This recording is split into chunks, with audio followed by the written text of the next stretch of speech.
গত কয়েকদিনের লাগাতার ভারী বৃষ্টিপাতের জেরে এবং গাজলডোবায় তিস্তা ব্যারেজের জল ছাড়ায় হলদিবাড়ি ব্লকের তিস্তা নদী সংলগ্ন কিছু এলাকা প্লাবিত। শনিবার সন্ধ্যার পর তিস্তার জলস্তর বৃদ্ধি পাওয়ায় চিন্তিত হয়ে পড়ে স্পারের গ্রামবাসীরা। গ্রামবাসীদের এই উৎকণ্ঠা দূরীকরণে গভীর রাতে তিস্তা স্পারে ছুটে আসেন হলদিবাড়ির ব্লকের পারমেখলিগঞ্জ গ্রাম পঞ্চায়েতের অধীন ৭ নং স্পারে হলদিবাড়ির প্রশাসনিক আধিকারিকগণ। এই মুহূর্তে ওই এলাকায় গ্রামবাসীদের আশ্বস্ত করতে ও পাশে দাঁড়াতে তিস্তা স্পারে উপস্থিত রয়েছেন হলদিবাড়ির বিডিও রেঞ্জিলা শেরপা, হলদিবাড়ির আইসি কাশ্যপ রায় সহ সেচ দপ্তরের কর্মীরা।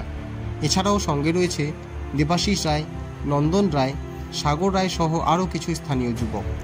সারাদিনের অক্লান্ত পরিশ্রমের পরেও রাতে তিস্তা নদীর জলস্তর বাড়তে থাকায় গ্রামবাসীদের চিন্তা দূরীকরণে হলদিবাড়ির ব্লক প্রশাসন সদা জাগ্রত।